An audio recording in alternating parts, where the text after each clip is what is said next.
Now, the Bank of Canada has one job: keep inflation low and around 2%. Inflation last year was almost 7%, a 40-year high. Now, most of us would say that when your boss gives you a bonus, it's because you did a good job. But that's not how things work at the Bank of Canada. In fact, at the Bank of Canada, they get bonuses when they do a bad job. And as Franco Terrazzano, the federal director of the Canadian Taxpayers Federation, points out, they did a bad job on their most important job, which is to monitor the annual inflation rate in Canada and to keep it within a target range of 2% with a leeway of 1% to 3% annually, using interest rate policy to achieve that. Now, for years, the Bank of Canada, through its governor, Tiff Macklin, was assuring Canadians that Canada's interest rates were low and would remain low. He said that inflation, he said in June of 2020 that inflation rate was going to remain low, and it was a good time to take out mortgages or business loans or other forms of consumer debt. And in November of that year, he said that right through 2023, the Canadian inflation rate would remain below the bank's target of 2%. Now, as we all know, that's not what happened. By June of 2022, the Canadian inflation rate was 8.1%, the highest rate in 39 years. And so to deal with that, the Bank of Canada, prior to that, began raising the bank interest rate, which of course affects all other interest rates involving consumer loans.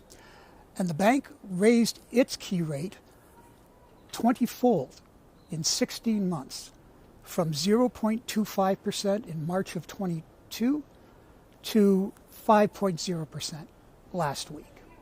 And that means all kinds of Canadians with debt are paying way more today than they were several years ago, regardless of the Bank of Canada's assurances.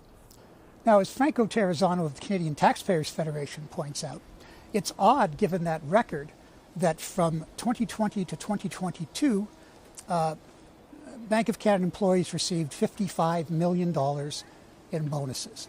That's $55 million. And that's bonuses, not raises. They got $17 million in raises, which I'm not talking about here. You know, people deserve an annual raise. $55 million in bonuses in a bank where federal taxpayers pay for, and where almost half make over $100,000 a year.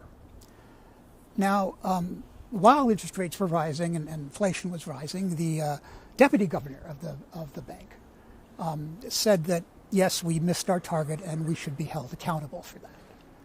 Well, how do you hold people accountable when you gave them $55 million in bonuses? Now, on Tuesday, Statistics Canada announced that the inflation rate has dropped to 2.8%. That's the good news. The bad news is that necessities like groceries are still up 9.1% over last year, and mortgage interest costs up 30% over last year. You sort of dread to think what the Bank of Canada thinks its bonuses should be for this year when they come.